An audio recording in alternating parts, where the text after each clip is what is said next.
Hi hello friends, way to government office free டெஸ்ட்டோட 3 answer key பார்ப்போம். அதில் Indian polity, history, Maratha, age of Vijayanagar empire, Bahmani kingdom, loss or gain, February month, current affairs. இப்போ first question பார்ப்போம். Directive principle of state policy or மாநில கொள்கையின் வழிகாட்டுதல் அப்படின்றது நான் ஜஸ்டிசபிள், நீதிக்கு உட்பட்டது அல்ல அப்படின்றதா சொல்கிறாங்க. அது வந்து நம்ம ஒரு கவர்மெண்ட்டுக்கு அதாவது அரசு நடத்துறதுக்கான ஒரு இன்ஸ்ட்ரக்ஷன்ஸ் மட்டும்தான் அந்த டைரக்டிவ் பிரின்சிபல் ஸ்டேட்ஸில் வந்து சொல்லியிருக்காங்க. அது வந்து நம்ம சட்டப்பூர்வமாக முன்னெடுக்க முடியாது. அது ஜஸ்ட்டு ஒரு கவர்மெண்ட்டுக்கான ஒரு இன்ஸ்ட்ரக்ஷன்ஸ் மட்டும்தான். அதை வந்து அவங்க சட்டமாக ஏற்றுறதுக்கு அவங்களுக்கான ஒரு இன்ஸ்ட்ரக்ஷன்ஸ், கவர்மெண்ட்டுக்கான இன்ஸ்ட்ரக்ஷன் தான் அது. ஸோ வந்து ஆப்ஷன் சி தான் இதுக்கான ஆன்சர் ஃபஸ்ட் கொஸ்டினுக்கு. செகண்ட் கொஸ்டின் பார்த்தீங்கன்னா, directive principle of state policy ensures, எதை வந்து உறுதி செய்யுது அப்படின்னு பார்த்தீங்கன்னா, ரெண்டுமே சோஷியல் டெமோக்ரஸி, எக்கனாமிக்கல் டெமோக்ரஸி, இது ரெண்டையுமே உறுதிப்படுத்துது. Both B and C. So option D தான் ஆன்சர். இப்போ பொலிட்டிக்கல் டெமோக்ரஸி வந்து எதில் உறுதிப்படுத்துதுன்னு பார்த்தீங்கன்னா, fundamental rights ensures political democracy. அப்போ அரசியல் ஜனநாயகத்தை வந்து ஒரு அடிப்படை உரிமை அரசியல் ஜனநாயகத்தை கொடுத்தாருது நமக்கு. ஸோ ஃபண்டமெண்டல் ரைட்ஸ் வந்து பொலிட்டிக்கல் டெமோக்ரஸிக்கு அதை சொல்லிக்கிறேன் நான். இப்போ ஆப்ஷன் இதோட ஆப்ஷன் என்னென்னு பார்த்தீங்கன்னா ஆப்ஷன் டி தான். நெக்ஸ்ட்டு தேர்ட் கொஸ்டின் பார்ப்போம். DPSC is the instruction to the government. These are enforceable by a court of law. These are natural rights. இதில் வந்து ஃபர்ஸ்ட் ஒன் மட்டும்தான் கரெக்டு, மிச்சம் இருக்க ரெண்டுமே வந்து தப்பு. ஸோ இதுக்கான ஆன்சர் என்னென்னு பார்த்தீங்கன்னா சி, ஆப்ஷன் சி தான் கரெக்ட். Only correct. நேச்சுரல் ரைட்ஸ்னு நம்ம எதை சொல்லுவோம்னா, ஃபண்டமெண்டல் ரைட்டு தான் நம்ம நேச்சுரல் ரைட்னு சொல்லுவோம். அதுதான் வந்து கோர்ட்டு மூலமாக நம்ம என்ஃபோர்ஸ் பண்ண முடியும். டிபிஎஸ்சியை என்ஃபோர்ஸ் பண்ண முடியாது. ஸோ வந்து நேச்சுரல் ரைட்டும் கிடையாது, என்ஃபோர்ஸபிளும் கிடையாது. இது ஒரு ஜஸ்ட் ஒரு இன்ஸ்ட்ரக்ஷன் டு தி கவர்மெண்ட், அவ்வளோதான். தேர்ட் கொஸ்டினுக்கு ஆப்ஷன் சி. நெக்ஸ்ட் பார்ப்போம். ஃபோர்த் கொஸ்டின் போகலாம். மேட்ச் த ஃபாலோயிங் கொடுத்துருப்போம் ஃபோர்த் கொஸ்டினில். எந்த ஆர்டிக்கல் எந்த கொள்கையை வந்து குறிப்பிட்டு சொல்லியிருக்கு அப்படின்றதான் கேள்வி. காந்தியன் பிரின்சிபல் எதில் இருக்குது அப்படின்னு பார்த்தீங்கன்னா ஆர்டிக்கல் 40ல் காந்தியன் பிரின்சிபலை பற்றி சொல்லியிருக்காங்க. ஸோ ஃபஸ்ட்டு ஒன்று அதுதான். ஆர்டிக்கல் 40 வந்து ப்ரொமோட் தி வில்லேஜ் பஞ்சாயத்துன்ற ஒரு அமைப்பை வந்து உருவாக்கணும் அப்படின்றத சொல்லியிருக்காங்க. அது வந்து யார் வந்து முன்மொழிஞ்சது அப்படின்னு பார்த்தீங்கன்னா காந்தி தான் ஃபஸ்ட்டு அதை சொன்னது. வில்லேஜ் பஞ்சாயத்துன்னு ஒரு அமைப்பு இருக்கணும், அவங்க வந்து டீசென்ட்ரலைசேஷன் பண்ணணும். சென்ட்ரலைசேஷன்னா மத்தியில் ஒரு பவரை கொண்டு வருது. டீசென்ட்ரலைசேஷன்னா உள்ள அங்கங்கே இருக்கவங்களுக்கு அவங்க அந்த அதிகாரத்தை பிரித்து கொடுக்குறது. ஸோ அதை டீசென்ட்ரலைசேஷன் பண்ணணும் அப்படின்னு சொன்னது வந்து காந்தி தான். ஸோ அந்த பிரின்சிபலில் ஒரு ஆர்டிக்கல் ஏற்றிருக்காங்கன்னா அது ஆர்டிக்கல் 40 தான். அந்த ஆர்டிக்கல் 40ல் அதை பற்றி சொல்கிறாங்க. இந்த 40 மூலமாக 73rd அமெண்ட்மெண்ட் ஆக்ட் ஒன்று போட்டு 1992ல் அந்த அமெண்ட்மெண்ட் வந்து வருது. இந்த அமெண்ட்மெண்ட் வர்றது மூலமாக நமக்கு வந்து வில்லேஜ் பஞ்சாயத்துன்ற ஒரு அமைப்பு அமைக்கப்படுது. 3 டயர் சிஸ்டம் சொல்கிறாங்க இல்லையா, 3 டயர் சிஸ்டம் வந்து அந்த அமெண்ட்மெண்ட் மூலமாக, இந்த ஆர்டிக்கல் மூலமாக ஒரு அமெண்ட்மெண்ட் ஃபார்ம் பண்ணி அந்த அமெண்ட்மெண்ட் மூலமாக இந்த 3 டயர் சிஸ்டம்ஸ் வந்து உள்ளே கொண்டு வர்றாங்க. பஞ்சாயத்து சிஸ்டம் வந்து கொண்டு வருவாங்க. 3 பிரிவாக வந்து பஞ்சாயத்து இருக்கிற மாதிரி, வில்லேஜ், அப்புறம் வந்து பிளாக், அதுக்கடுத்து டிஸ்ட்ரிக்ட் அப்படின்னு 3ஆக பிரிச்சுருவாங்க. இந்த 3 டயர் சிஸ்டம், இந்த 3 டயர் சிஸ்டம் வந்து உள்ளே வரும். ஸோ இதுதான் வந்து காந்தியன் பிரின்சிபலில் முக்கியமான இந்த ஆர்டிக்கல் 40ன்றது வந்து ரொம்ப ரொம்ப முக்கியமான ஒரு ஆர்டிக்கல். ஸோ இதுக்கு கேட்டிருக்காங்க, நிறைய தடவை கேட்டிருக்காங்க டிஎன்பிசி கொஸ்டினில், ரொம்ப முக்கியம், ஞாபகம் வச்சுக்காங்க. நெக்ஸ்ட் வந்து பார்த்தீங்கன்னா சோஷியலிஸ்ட் பிரின்சிபல் வந்து எதில் வருது அப்படின்னு பார்த்தீங்கன்னா ஆர்டிக்கல் 39A. அப்புறம் வந்து லிபரல் இன்டலெக்சுவல் பிரின்சிபல் வந்து ஆர்டிக்கல் 44. ஸோ ஆப்ஷன் வந்து சி தான் கரெக்டான ஆன்சர் இதுக்கு. இப்போ வந்து ஜஸ்ட் என்னென்னு தெரிஞ்சுக்கலாம். சோஷியலிஸ்ட் பிரின்சிபல் வந்து நம்ம ஆர்டிக்கல் 39A அப்படின்னு சொல்லிட்டோம். 39A எதை பற்றி அப்படின்றத நம்ம தெரிஞ்சுக்கலாம். 39A வந்து புவர் பீப்புள், அதாவது ஃப்ரீ லீகல் எய்டு அப்படின்ற ஒரு விஷயத்தை பற்றி 39Aல வந்து சொல்லியிருக்காங்க. எப்பயுமே இந்த ஏபி அப்படின்னு பக்கத்தில் ஒரு நம்பர்ஸோடு வந்துச்சுன்னா அது வந்து ஒரு அமெண்ட்மெண்ட் மூலமாக தான் வந்திருக்கும்.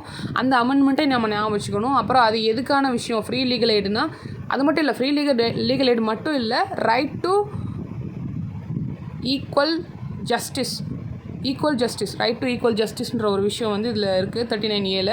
அதில் இந்த ஃப்ரீ லீகல் எய்டும் இன்க்ளூடட். இப்போ வந்து என்ன அமெண்ட்மெண்ட் மூலமாக வந்திருக்குன்னு பார்த்தீங்கன்னா 42nd அமெண்ட்மெண்ட் ஆக்ட் மூலமாக வந்து இந்த ஆர்டிக்கல் வந்து கொண்டு வந்திருப்பாங்க. 1976ல் 42nd அமெண்ட்மெண்ட் ஆக்ட் வந்திருக்கும். ஸோ வந்து சோஷியலிஸ்ட் பிரின்சிபல் வந்து ஃப்ரீ லீகல் எய்டை பற்றி 39A. அதுக்கடுத்து லிபரல் இன்டலெக்சுவல் பிரின்சிபல் வந்து ஆர்டிக்கல் 44 யூனிஃபார்ம் சிவில் கோட். நிறைய நியூஸில் இதை பற்றி பேசியிருக்காங்க, யூனிஃபார்ம் சிவில் கோடை பற்றி.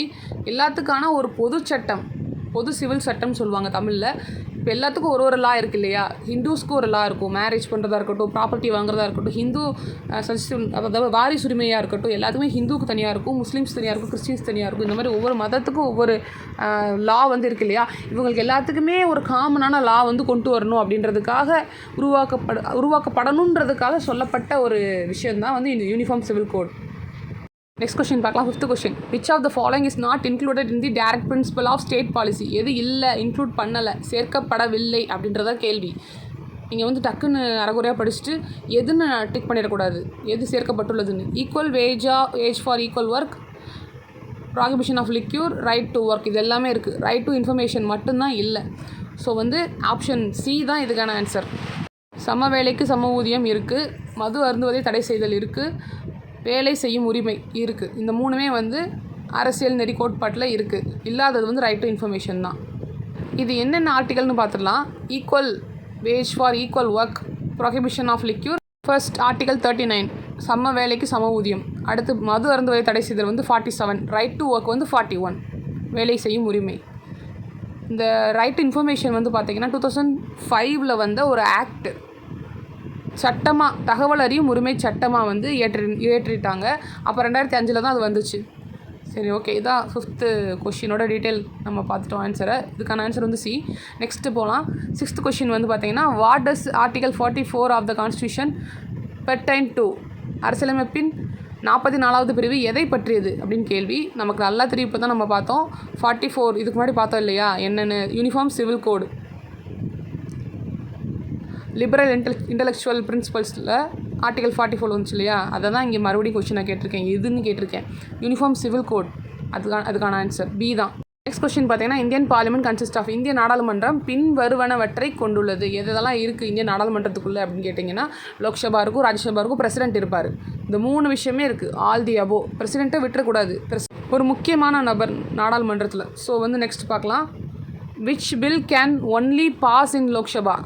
லோக்சபாவில் பாஸ் பண்ணக்கூடிய, இது லோக்சபாவில் மட்டும்தான் பாஸ் பண்ண முடியும் அப்படின்ற பில் எதுனா மணி பில் மட்டும்தான் லோக்சபாவில் பாஸ் பண்ணுவாங்க. அது மணி பில்லா இல்லை ஆர்டினரி பில்லான்னு டிசைட் பண்ணுறது யாருன்னு பார்த்தீங்கன்னா, இப்போ ஒரு பில் இருக்குன்னா அது மணி பில்லா இல்லை ஆர்டினரி பில்லா அப்படின்றத டிசைட் பண்ணுறது வந்து ஸ்பீக்கர் தான் டிசைட் பண்ணுவார். ஸோ வந்து அதுக்கான ஆர்டிகல் பார்த்தீங்கன்னா 110 தான் அதுக்கான ஆர்டிகல். மணி பில்லா இல்லை வந்து நார்மல் பில்லான்னு டிசைட் பண்ணுறது ஸ்பீக்கர் தான் சொல்கிறது 110 ஆர்டிகல். நெக்ஸ்ட் கொஸ்டின் வந்து 9th question. Parliament can amend the provision of official language of India under the constitution by simple majority. ஒரு சாதாரண பெரும்பான்மையிலே வந்து அவங்க வந்து அலுவல் மொழியை வந்து மாற்றலாம், திருத்த செய்ய முடியும் அப்படின்றாங்க. ஸோ வந்து சாதாரண பெரும்பான்மைன்னு என்னென்னா 50% மேலே இருக்கும். ஒரு வாக்கெடுப்பு நடக்குதுன்னா அதில் வந்து அன்னைக்கு பெர்சென்ட்டாக இருக்கவங்களில் 50% மேலே இருக்கணும். 100 பேர்னா 51 இருந்துச்சுன்னா அந்த விஷயம் வந்து பாஸ் ஆயிரும். 10th கொஸ்டின் வந்து டென்யூர் கேட்டிருக்காங்க. ராஜ்யசபாவோட டென்யூர் பதவிக்காலம் 6 வருஷம். 1/3 ஆஃப் த மெம்பர் வந்து அப்படியே ரிட்டையர்ட் ஆகிட்டே வருவாங்க. ஸோ வந்து அதான் ஆன்சர் சி தான். 11th வந்து integral part of a state legislature, மாநில சட்டமன்றத்தின் ஒருங்கிணைந்த பகுதி வந்து யாராக இருப்பாங்கன்னு பார்த்தீங்கன்னா முதலமைச்சர் தான் இருப்பாங்க. மாநிலம் தான் கேட்டிருக்காங்க, மத்திய கேட்கல. மாநிலம்னா சீஃப் மினிஸ்டர். நெக்ஸ்ட் கொஸ்டின் வந்து குவாலிஃபிகேஷன் ஃபார் லோக்சபா மெம்பர், தகுதி என்ன அப்படின்னு கேட்டிருக்கோம்.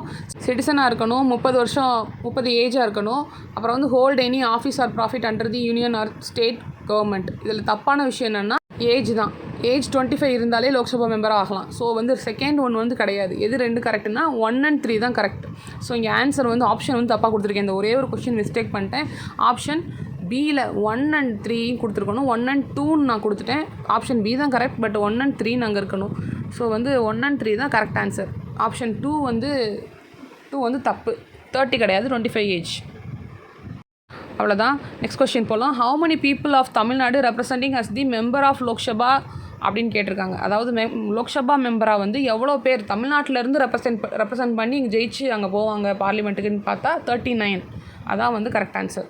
இப்போ வந்து பாண்டிச்சேரியை சேர்த்தா வந்து பாண்டிச்சேரியில் ஒரு சீட் இருக்கும், 2 சேர்த்தோம்னா வந்து 40 மொத்தமாக சொல்லுவாங்க. இப்போ லாஸ்ட்டாக வந்து டிஎம்கே 40லேயும் ஜெயிச்சாங்க இல்லையா. ஸோ வந்து அதுதான் ஆன்சர்.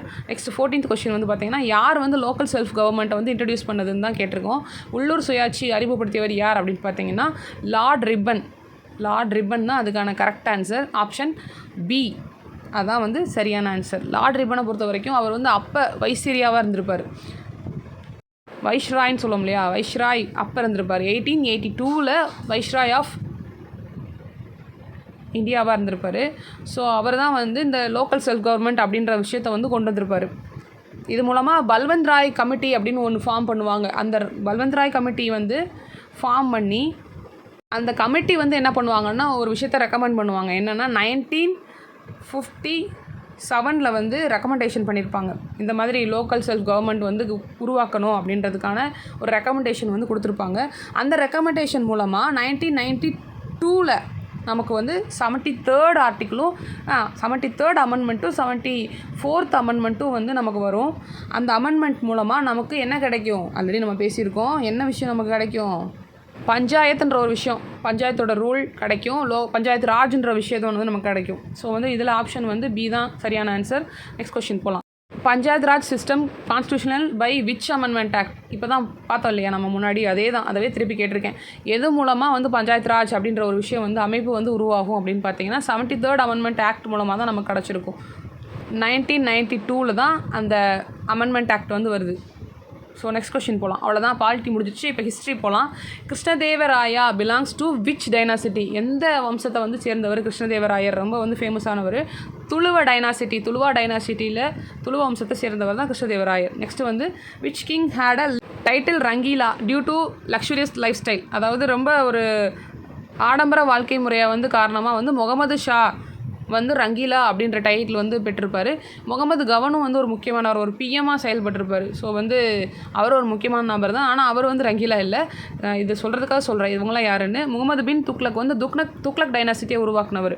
பாமன் ஷா வந்து பாமினி கிங்டத்தை உருவாக்கியிருப்பார். ஸோ இவங்களாம் முக்கியமான நபர்கள் தான். அதில் ரங்கீலான்ற பட்டம் வாங்கினவர் யாருன்னா முகமது ஷா தான். ஸோ நெக்ஸ்ட் கொஸ்டின் போகலாம். ஆப்ஷன் பி தான் இதுக்கான 17th கொஸ்டினோட ஆன்சர். நெக்ஸ்ட் கொஸ்டின் பார்த்தீங்கன்னா 18. Bahmani kingdom provinces was administered by? Bahmani அரசு மாகாணங்களை நிர்வகித்தவர் யார் அப்படின்னு கேட்குறாங்க. இதில் ஆப்ஷன் வந்து என்ன பார்த்தீங்கன்னா ஃபர்ஸ்ட் ஆப்ஷன் தான். ஆப்ஷன் ஏ தான் இதுக்கான ஆன்சர். தாரஃப் அப்படின்றது வந்து பாமினி கிங்டமோட மாகாணத்தோட பேர். அதை வந்து நிர்வகிக்கிறவங்களோட பேர் என்னன்னா தாரஃப்தார்ஸ். ஸோ வந்து ஆப்ஷன் ஏ தான். தாரஃப்ன்றது அந்த மாகாணத்தோட பேர். அதை வந்து ஒரு ரூல் பண்ணிகிட்டு இருக்கவங்க பேர் தாரஃப்தார். ஸோ இதுதான் 2 விஷயம் பாமினி கிங்டத்தில் முக்கியமானது, ஞாபகம் வச்சுக்காங்க. இது இப்படி கூட கேட்கலாம், அந்த ப்ராவின்சஸ் பேர் என்னன்னு கேட்கலாம். தாரஃப் நம்ம ஆன்சர் பண்ணணும். நெக்ஸ்ட் கொஸ்டின் பார்த்தீங்கன்னா Mohammed Gawan was well versed in Islamic theology. He established a madrasa library at Bidar, served as a prime minister under Muhammad I. So வந்து தேர்ட் ஒன் தப்பு. முகமது 3 கீழே தான் வந்து ஒரு பிரைம் மினிஸ்டராக செயல்படுவார். ஸோ ஆப்ஷன் 1 and 2 தான் இதுக்கான கரெக்ட் ஆன்சர். ஆப்ஷன் பி தான் அதுக்கான சரியான ஆன்சர். யார் கீழே? ஃபஸ்ட்டு வந்து அவர் நல்லா தேர்ச்சி பெற்ற ஒரு நபராக இருப்பார் இஸ்லாமிய இறையியலில். நெக்ஸ்ட்டு மதராசா எங்கே கட்டியிருப்பாருன்னா பிடாரில் மதராசா லைப்ரரி வந்து கட்டியிருப்பார். அடுத்து வந்து பிரைம் மினிஸ்டராக யார் கீழே ஒர்க் பண்ணுறாருன்னா முகமது 3க்கு கீழே. ஸோ இதுதான் இதுக்கான ஆன்சர். நெக்ஸ்ட் வந்து பார்த்தீங்கன்னா when was the battle of Talikota took place? Talikota போர் வந்து எப்போ நடந்துச்சு அதான் கேள்வி. 1565 தான் தலைக்கோட்டை போர் வந்து நடந்திருக்கும். ஆப்ஷன் சி தான் இதுக்கான ஆன்சர். இப்போ தலைக்கோட்டை வார் வந்து ரொம்ப ஒரு முக்கியமான வார் இது. அதனால் இந்த கேள்வி வந்து அடிக்கடி வர்ற ஒரு விஷயந்தான். யாருக்கும் நடந்திருக்குன்னு பார்த்தீங்கன்னா விஜயநகர ரூலருக்கும் விஜயநகரத்தில் இருக்கிறவங்களுக்கும் சுல்தானுக்கும் நடந்த ஒரு போர் தான் இது. இதில் அதுவும் தக்கான சுல்தானோட நடந்த ஒரு போர் இது, தலைக்கோட்டை வார். இதில் ஜெயிச்சது யாருன்னு பார்த்தீங்கன்னா தக்கான சுல்தான் தான் ஜெயிச்சிருப்பாங்க. கொஸ்டின் பார்த்தீங்கன்னா ராய்ச்சூர்ன்ற ஒரு ஃபெர்டைல் ஏரியா நெட்வொர்க்னு கொடுத்துருக்கேன். அது நெட்வொர்க் கிடையாது, அது எப்படி வந்துச்சுன்னே தெரில. ஒரு ஏரியா நடிச்சதுமே நெட்வொர்க்குன்னு தானாக அங்கே வந்துருச்சு. ஸோ வந்து அதை நீங்கள் எக்ஸ்கியூஸ் பண்ணிடுங்க. ராய்ச்சூர் த ஃபெர்டைல் ஏரியா பிட்வீன் தி தான் கொஷின். அந்த இடைப்பட்ட வளமான பகுதி வந்து எதுன்னு பார்த்தீங்கன்னா கிருஷ்ணா அண்ட் துங்கபத்ரா. அங்கே தான் வந்து வளமான இடமா இருக்கும். அங்கே அதிகமான டேக்ஸ் வந்து விதிச்சிருப்பாங்க. அப்போ அந்த ஒரு பிரச்சனையாக இருந்திருக்கும். ஸோ கிருஷ்ணா அண்ட் துங்கபத்ரா தான் இதுக்கான ஆன்சர்.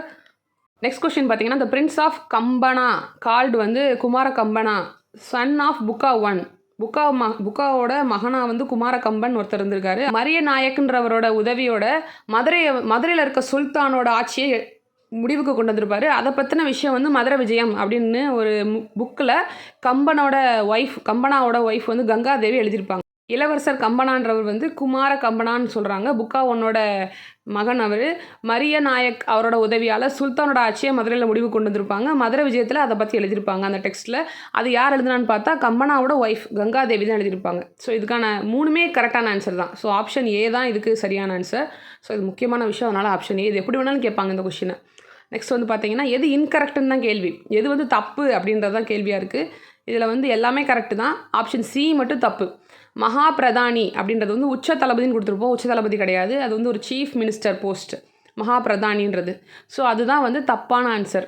இங்கே ஆப்ஷன் சி தான் அதுக்கு கரெக்டு. இன்கரெக்ட் தான் என்னென்னு கேட்டிருக்கோம், அது சி தான் வந்து இன்கரெக்டாக இருக்கிறது. ஸோ வந்து தளவாய் வந்து கமாண்டர் தான். வசல் வந்து அரண்மனை பாதுகாவலராக இருப்பார். ரயசம் வந்து செக்ரட்டரி. கரெக்ட் தான். இப்போ மவுண்டைன் ரேட்டுன்னு யாரை சொல்கிறாங்கன்னா நெக்ஸ்ட் கொஷினில் சிவாஜி தான் சொல்லுவாங்க. 24 வந்து ஆப்ஷன் ஏ தான் அதுக்கான ஆன்சர். கொரில்லா வார் அப்படின்ற ஒரு முறையை வந்து சிவாஜி கையாண்டு அவர் வந்து மறைஞ்சு தாக்குற முறையை தான் கொரில்லா வார்ன்னு சொல்லுவாங்க. அது மூலமாக வந்து ஒரு எலி மாதிரி மறைஞ்சு அவர் தாக்கி நிறையா விஷயத்த கைப்பற்றுவார்.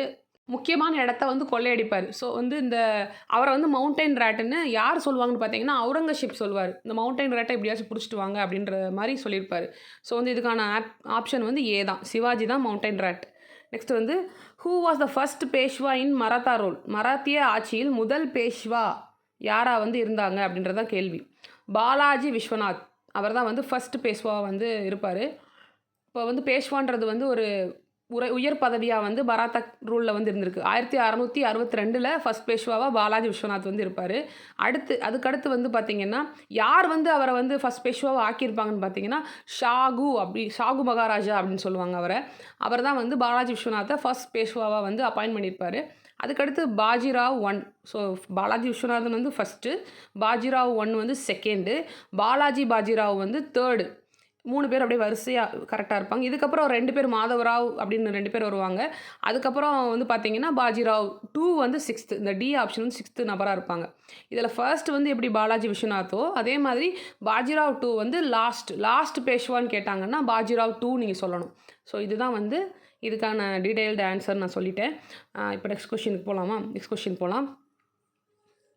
கொஷின் என்ன கொடுத்துருக்கோன்னா, when did Shivaji had Chhatrapati title? Shivaji எப்போது சத்ரபதி பட்டத்தை பெற்றார்? சத்ரபதி சிவாஜி தானே சொல்லுவாங்க. அது எப்போ அவருக்கு சூடிப்பார் அந்த பேரை. எப்போன்னு பார்த்தீங்கன்னா 1674 அவருக்கு வழங்கிக்கிட்ட ஒரு பட்டம் தான் அது சத்ரபதின்றது. நெக்ஸ்ட் வந்து which treaty was signed as a result of third Anglo Maratha war? 3ஆம் ஆங்கில மராத்தா போரின் விளைவாக எந்த ஒப்பந்தம் கையெழுத்தானது அப்படின்னு பார்த்தீங்கன்னா ட்ரீட்டி ஆஃப் மண்டேஸ்வர் உடன்படிக்கை தான் இதுக்கான ஆன்சர் டி. இப்போ ட்ரீட்டி ஆஃப் புரந்தர் வந்து இன்னொரு முக்கியமான ஒரு உடன்படிக்கை. அது யாருக்கும் நடந்திருக்கும்னா சிவாஜிக்கும் ஜெய்சிங்னு ஒருத்தருக்கும் ஜெய்சிங்க்கும் நடந்திருக்கும். ஜெய்சிங் 1ன்னு சொல்லுவாங்க அவரோட பேரை.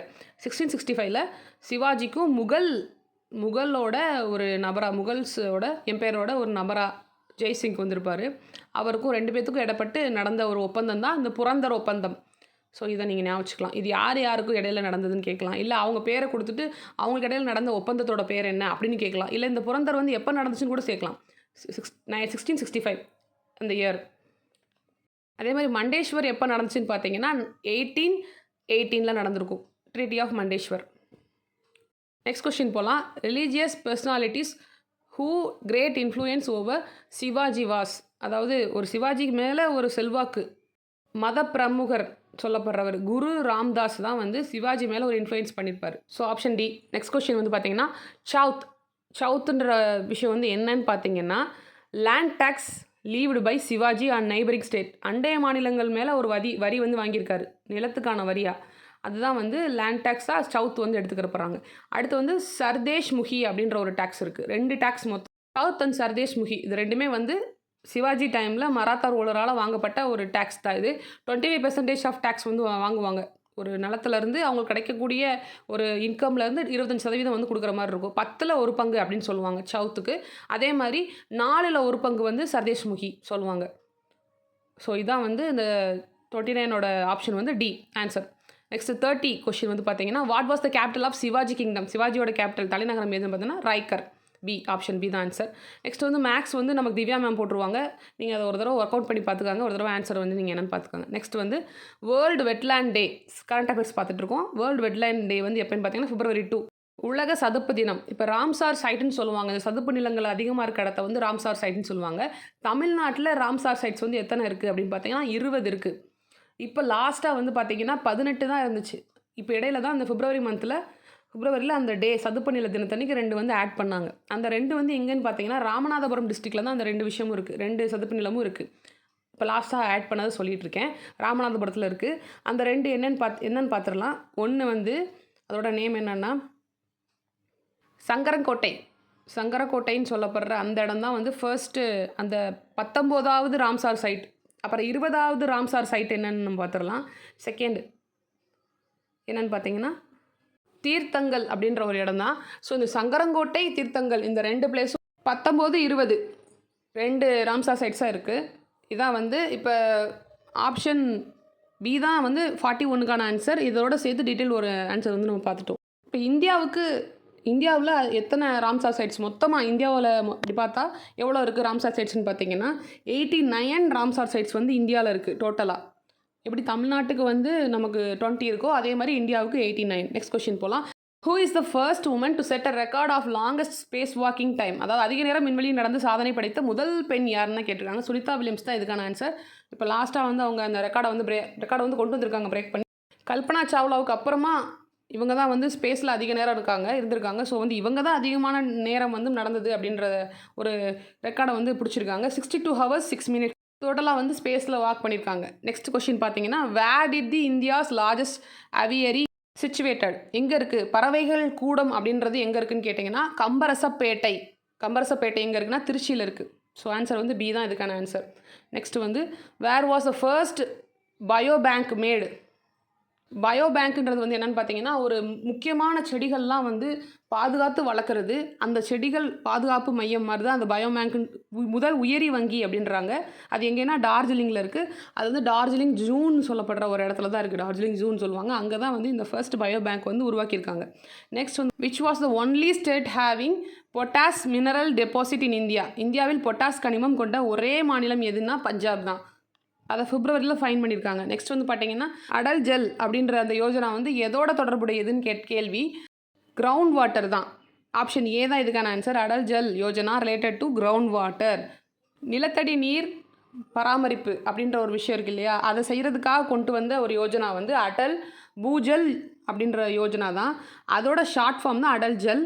அது 2019ஆம் ஆண்டு டிசம்பர் மாதம் தான் அதை கொண்டு வந்தாங்க. யாரோட பர்த்டேன்னு பார்த்தீங்கன்னா வாஜ்பாய் இருப்பார் இல்லையா, வாஜ்பாய் முன்னாள் பிரதமர் வாஜ்பாயோட பர்த்டே அன்னைக்கு டிசம்பர் 25 அன்னைக்கு 2019 இந்த அடல் பூஜல் அப்படின்ற ஒரு யோஜனா வந்து கொண்டு வந்திருப்பாங்க. அதோட ஷார்ட் ஃபார்ம் தான் அடல் ஜல். ஒரு நிலத்தடி நீரை வந்து பாதுகாக்கணும், அதை சரி செய்யணும், மேனேஜ் பண்ணணுன்றதுக்காக கொண்டு வந்தது தான். கிரவுண்ட் வாட்டர் மேனேஜ்மெண்ட்டுக்காக இந்த அடல் ஜல் யோஜனா வந்து கொண்டு வந்த ஒரு விஷயமா இருக்குது. ஸோ ஆப்ஷன் ஏ தான் இதுக்கான ஆன்சர். நெக்ஸ்ட் கொஸ்டின் போகலாம். 47th கொஸ்டின் என்ன போட்டிருக்காங்கன்னா who appointed as a new chief election கமிஷனரா?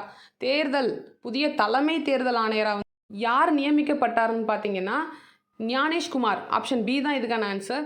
So அவர் தான் வந்து நியமிக்கப்பட்டார். நெக்ஸ்ட் கொஸ்டின் வந்து India's first elders commission set in the which state? முதல் முதியோர் ஆணையம் எந்த மாநிலத்தில் அமைக்கப்பட்டதுன்னு பார்த்தீங்கன்னா கேரளாவில் தான் ஃபர்ஸ்ட் எல்டர்ஸ் கமிஷன் வந்து செட் பண்ணியிருக்காங்க. ஸோ ஆப்ஷன் பி தான். நெக்ஸ்ட் கொஸ்டின் பார்த்தீங்கன்னா which brand is the world strongest brand in the report of 19th global 2025? 19th குளோபலோட ரிப்போர்ட்டில் ஸ்ட்ராங்கஸ்ட் பிராண்ட் சொன்னது வந்து நைக் தான். ஆப்ஷன் ஏ தான்.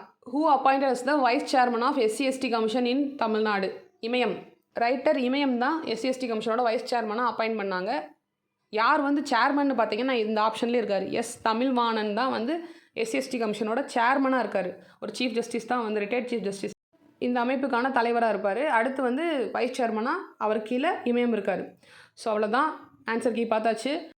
ஆன்சர் கீயை செக் பண்ணிவிட்டு உங்களோட அந்த மார்க்ஸை வந்து நீங்கள் கமெண்ட் செக்ஷனில் கீழே நீங்கள் வந்து போடுங்க, நான் பார்க்குறேன். வேறு ஏதாச்சும் சந்தேகமாக இருந்தாலும் நீங்கள் கேட்கலாம். வேறு எப்படி என்ன நீங்கள் கேட்கணும்னு நினச்சாலும் அதை பற்றி நீங்கள் கமெண்ட் செக்ஷனில் போடலாம். நம்ம டெலிகிராம் குரூப்பை வந்து ஃபாலோ பண்ணிக்கோங்க. அதில் நம்ம நிறையா அப்டேட்ஸ் போட்டுகிட்டே வருவோம். தேங்க்யூ.